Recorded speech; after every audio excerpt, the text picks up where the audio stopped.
तो चलिए सब लोगों को ये समस्या है 14.2 का क्वेश्चन नंबर 4 जो कि बहुलक हम लोगों को निकालना है, जिसमें से ये आपको दिया गया वर्गमता और ये बारंबारता है। इसमें से सबसे बड़ी लोगों की परेशानी आई होगी ये जीरो है ना जी।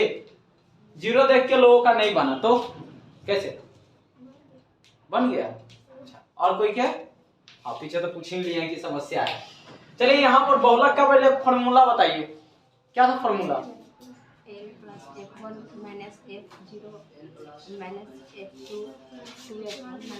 देखिए बहुलक बराबर जो फॉर्मूला था आपका, ठीक है, L plus F1 minus F0 by 2F1 minus F0 minus F1 sorry F2 गुने H था, है ना। अरे कोई टेंशन नहीं है, F0 पहले हो या F2 पहले हो, दोनों तो माइनस में ना है, तो कोई दिक्कत नहीं है। तो ये फॉर्मूला था। सबसे पहले हमें पता होना चाहिए बहुलक वर्ग। क्या? बहुलक वर्ग। एक क्या बहुलक वर्ग कौन है इसमें? आप देखो सबसे ज्यादा बारंबारता वाला ये है वर्ग, सबसे ज्यादा बारंबारता, और सबसे ज्यादा बारंबारता वाले वर्ग को ही क्या कहते हैं? बहुलक वर्ग। जिस वर्ग की बारंबारता सबसे ज्यादा होती है उसे बहुलक वर्ग कहते हैं। तो ये आपका बन गया बहुलक वर्ग। चूंकि यहाँ सर्वाधिक बारंबारता वाला बहुलक, सर्वाधिक बारंबारता वाला वर्ग, सर्वाधिक बारंबारता 10 वाला वर्ग कितना है हुआ? 30 से 35 है, अतः बहुलक वर्ग क्या हो जाएगा? बहुलक वर्ग हो जाएगा तुम्हारा 30 से 35। अब यहाँ पे निकाल लेते हैं बारी बारी से जो जो चीज की हमें जरूरत है। पहली जरूरत है एल। एल क्या होता है? बहुलक वर्ग की निम्न सीमा। बहुलक वर्ग की, तो आपको पता है कि 30 यहाँ पे निम्न सीमा है और 35 ऊपरी सीमा है, तो एल बराबर कितना हो जाएगा? 30। अब F1 क्या है? आपको पता है कि बहुलक वर्ग का जो बारंबारता है उसी को F1 बोलते हैं। तो बहुलक वर्ग की बारंबारता क्या है? 10। F2 क्या है? 3। बहुलक वर्ग के ठीक बाद वाले वर्ग की बारंबारता, तो ये हो जाएगा 3। और F0 क्या है? बहुलक वर्ग के ठीक पहले वाले वर्ग की बारंबारता, H कितना होगा? 30 में से 35 गया 5, या 35 में से 30 गया 5, 5 की गैप है ना। क्लियर है यहाँ तक में? ये चीजें कैसे आई? क्योंकि बाकी तो फॉर्मूला पे केवल रखना है ना, तो आपको ये चीजें पता होनी चाहिए। यह आपका F1 है, इससे पहले वाले को F0 और इससे पहले वाले को F2 बोलते हैं। बस यहाँ पे रख दीजिए। L 30 है, F1 का मान आपके पास 10 है, F0 का मान 9 है ना। नीचे यहाँ पे देख लेते हैं 2F1, F1 का मान 10 है, माइनस F0 9 है, और F2 कितना है?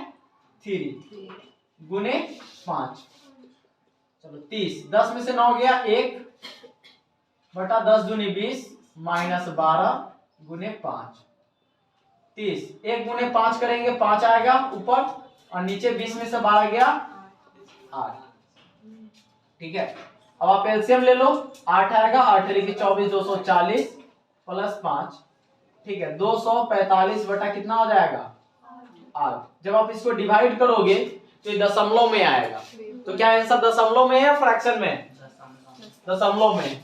तो 8 से आप लोग भाग कर लीजिएगा तो ये आपका आएगा 30 दशमलव, ठीक है, 8 6 48, 8 दूनी 16, 8 5 40 आएगा। है क्या इतना?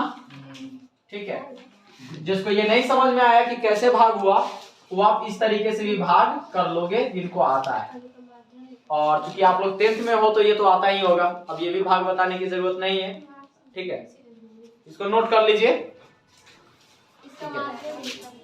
माध्य निकालना है, अच्छा माध्य फंस रहा था।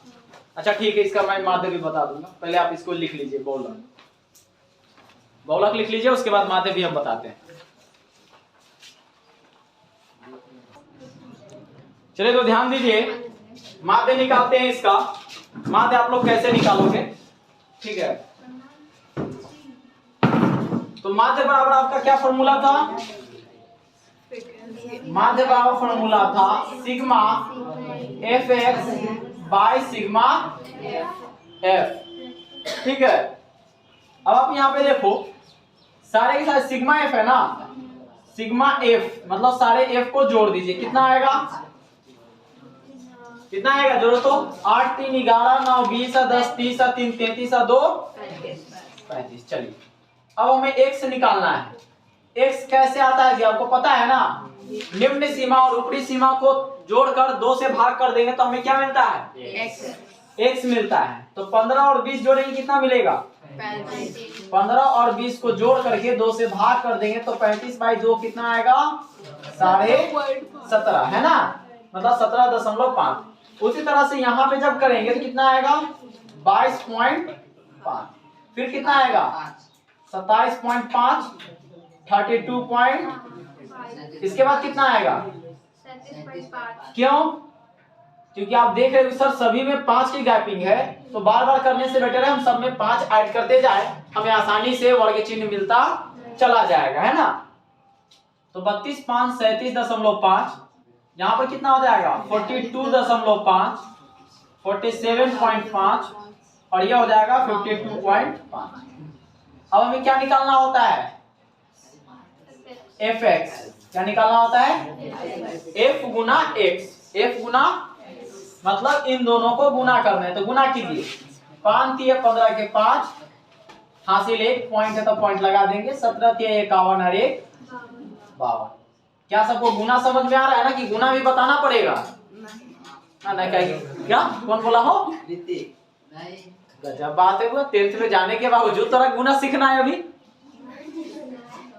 चलिए 8 5 40 के 0, हाथ में 1, 8 दूनी 16 4 20 हासिल 2, 8 दूनी 16 2 18।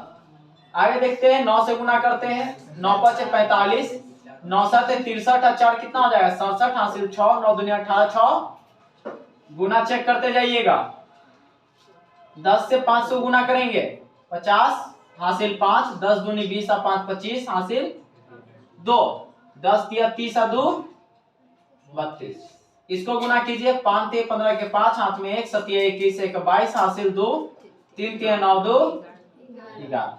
इसको इससे गुना कीजिएगा 0 0, इसको इससे गुना कीजिए, 5 दूनी 10 के 0 हासिल 1, 52 दूनी 104 और 1 100। अब हमें क्या करना पड़ेगा, सिग्मा, चलिए जोड़ते हैं, कितना आएगा, पॉइंट के बाद वाले को पहले जोड़ लेते हैं, 5 5 10 5 15, 15 के 5 हासिल 1 पॉइंट यहाँ पे लगा देते हैं क्योंकि 1 अंक के बाद है ना। अब जोड़ लेते हैं, 2 7 कितना होगा 9, 5 14 और 2 16 और 5 21 और 1 22, क्योंकि 1 हमारे हाथ में था। चलिए 22 हासिल कितना हो गया 2, 5 और 2 7, 8 7 15, 4 15 4 19 और 2 21 और 1 22 के हासिल 2, 2 और 1 3 और 2 5 3 और 1 क्या किसी को दिक्कत है, जिन्होंने भी गलती किया है वो मिलाइए, क्या उनका ये आया है गुना भाग करके मतलब जोड़ने में, क्या कि मेनली एक चीज समझ लो, माध्य में गलती उसी का हुआ होगा जिसने या तो जोड़ने में गलती की है या गुना करने में गलती की है ना। इसीलिए मैं इसको आराम से गुना करके बता रहा हूं बच्चों की तरह, ताकि आप बढ़िया से समझ लो, किसी का कोई गलती ना हो, ठीक है। अब यहाँ पे इतना आ गया, अब रखिए यहाँ पे सिग्मा एफएक्स की जगह सिग्मा एफएक्स का मान 1022.5 बटा सिग्मा एफ का मान 35 है। 5 से कटेगा, हाँ जी 5 से कटेगा, 5 7 35, 5 दूनी 10, नहीं कटेगा 0, 2 और 4 22 हो गया ना, 5 को 20, फिर 2 बच गया 0.5 50, क्या ये 7 से कटेगा, 7 दूनी 14 6 4 17 63, नहीं कटेगा लेकिन दशमलव में जाएगा। मैं आपको इधर भाग करके दिखा देता हूं, दशमलव में जाएगा, 7 दूनी 14 6 4 17 63 1, इसके बाद पॉइंट के बाद है ना 0.5, 7 दूनी 14 1 0 7 एकम 7, क्या है क्या यहाँ पे है ना 29.21 या 22 होगा, है ना, क्या सिर्फ 2 है। हाँ तो जो भी है लगभग में जाएगा मान, ठीक है, मैं लगभग लिख देता हूं, ठीक ना। किसी को कोई दिक्कत और समझ में आया ना, नोट कीजिए। याद रखिए माध्य, माध्यक और बहुलक में गलती तभी हो सकता है या तो आपने जोड़ने में गलती की हो, या गुना करने में गलती की हो, या फिर भाग करने में गलती की हो। नहीं तो ऐसे बहुत कम चांसेज है कि आपका गलती होगा। तो नोट कीजिए।